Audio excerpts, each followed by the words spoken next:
There is a part of you that you've been keeping hidden. Not because there's something wrong with it, but because you were repeatedly told early in life that it was not acceptable. Maybe it was anger, maybe it was ambition, maybe it was the raw, unfiltered version that wanted things, that refused to shrink, something with edges people found uncomfortable.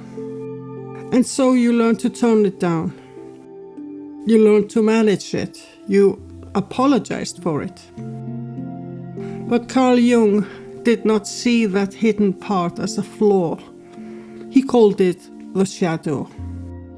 And he believed it held more of your real self than your normal conscious personality ever had. What you have been suppressing is not your darkness, it's your depth. And this video is going to change how you see every trait you have ever been ashamed of. By the way, if you want to go deeper, there's a free guide in the top comment. Check it out. Jung defined the shadow as the place where you put the parts of yourself that didn't fit into your environment. Your anger, your desire, your ambition, your power. Every quality that calls for rejection, punishment, or the withdrawal of love. These are the things that get buried. And the burial does not happen all at once. It happens slowly, across years of childhood, in thousands of small moments. You learn which parts of you earn love and which parts don't. The parts that cost you love, you hide. Not because they're wrong, but because you need to survive the environment you're in. Jung wrote that everyone carries a shadow, and the less it is lived out in the open, the blacker and denser it becomes. The shadow does not shrink, even if it's neglected. It grows. It gets heavier. The longer you ignore it, the more it takes on a life of its own. And here is what most people don't understand. The buried parts don't disappear. They move underground. They begin shaping your choices, your reactions, your fears from a place you can't see. You think you're making your own free decisions, but the shadow has been directing the show beneath every one of them. Jung said it plainly. Until you make the unconscious conscious, it will direct your life, and you will call it fate. Jung observed that the person who ignores their shadow does not become more peaceful. They become more rigid, more closed off, more partial. They hold tighter to the identity they have built because the shadow, when left unmet, feels like a threat to everything they have worked to maintain. So the walls grow higher. You shrink into a smaller version of yourself, and the life that could have been full and vibrant becomes flat and carefully managed instead. You did not fail. You were just taught that being yourself was unacceptable. But the shadow is not your enemy. It never was. It's the part of you that refused to fully die, even when you tried to silence it. Jung called it unlived life. Not evil, not corrupt, it's simply unexpressed. Which brings us to the question that changes everything. If the shadow is not your enemy, then what is it?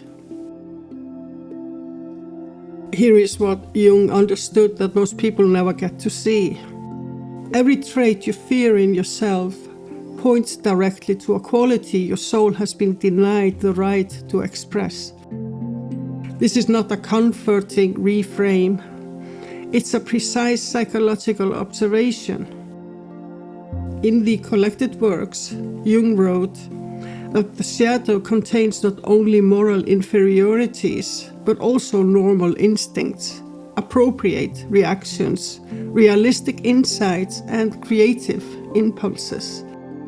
Good qualities, Qualities left dormant, not because they were dangerous, but because the environment you grew up in could not accept them. So let us be specific, because the shadow is not an abstract concept. It's very real. And it lives in the exact places you feel most ashamed. If you fear being too assertive, it's likely because your boundaries were never honored. The people around you early in life did not respond well to you holding your ground. So you learned to yield. You called it being easygoing. But underneath that, the capacity for a clear, grounded no has been waiting. That's not aggression. That is self-respect that was never given room to breathe. If you fear being seen as selfish, it's likely because your own needs went unmet for so long that meeting them now feels like a betrayal of who you were trained to be. You learned to read the room, to attend to others, to make yourself useful, and you were praised for it. But the soul that has never been allowed to want anything for itself does not become generous. It becomes depleted. The desire you buried was not selfishness. It was the basic truth that you matter too.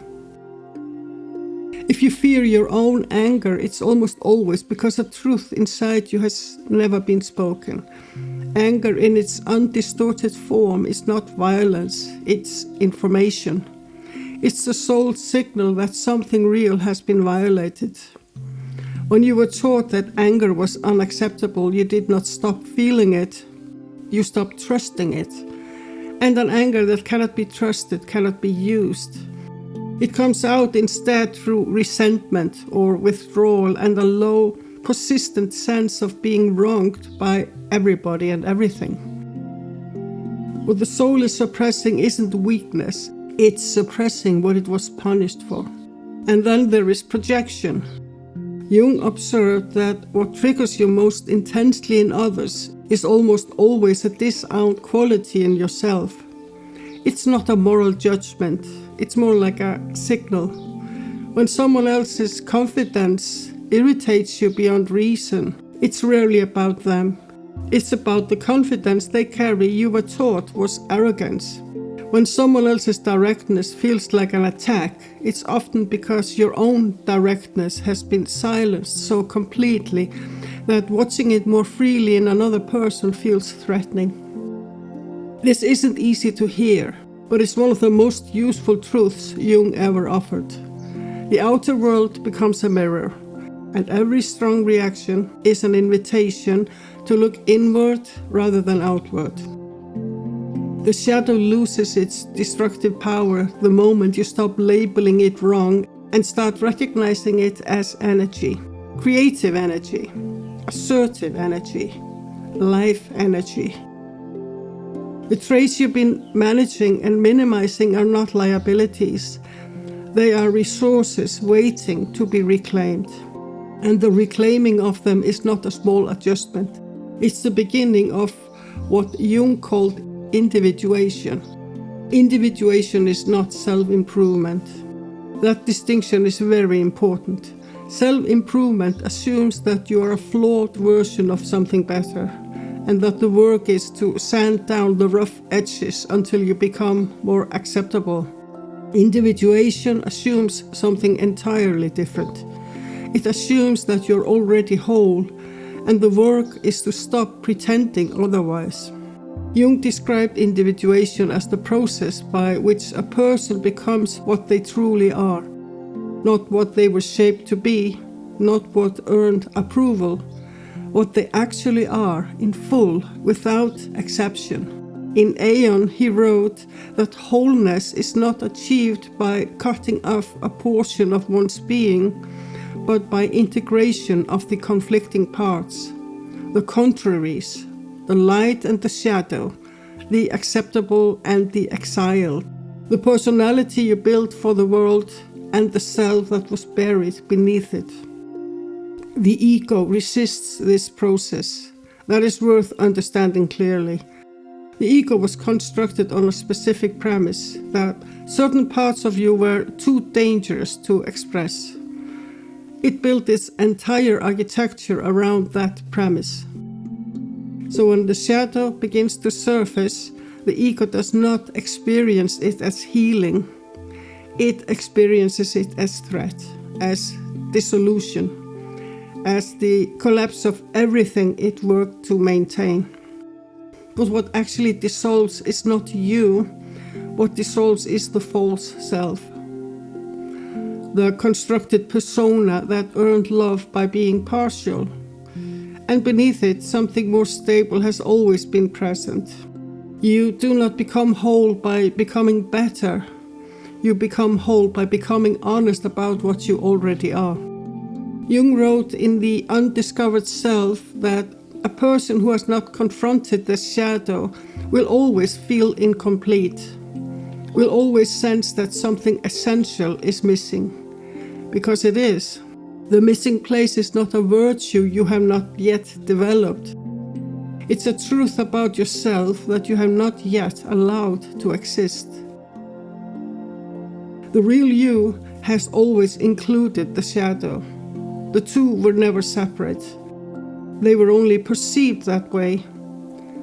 And perception, unlike truth, can change. That hidden part of you was never the problem. It was the most honest thing about you. The anger you toned down, the ambition you minimized, the desire you apologized for. These were not your liabilities, they were your debt. And debt does not disappear when you suppress it. It simply waits, in the dark, for you to be ready. Wholeness does not come from becoming someone new. It comes from finally allowing who you already are to exist without apology. Not the managed version, not the version that learned to be acceptable, the full version, the one that includes everything you were taught to hide. Jung spent his life pointing toward this truth. The version of you that you have been afraid to be is not a threat to your life, it's the fullness of it.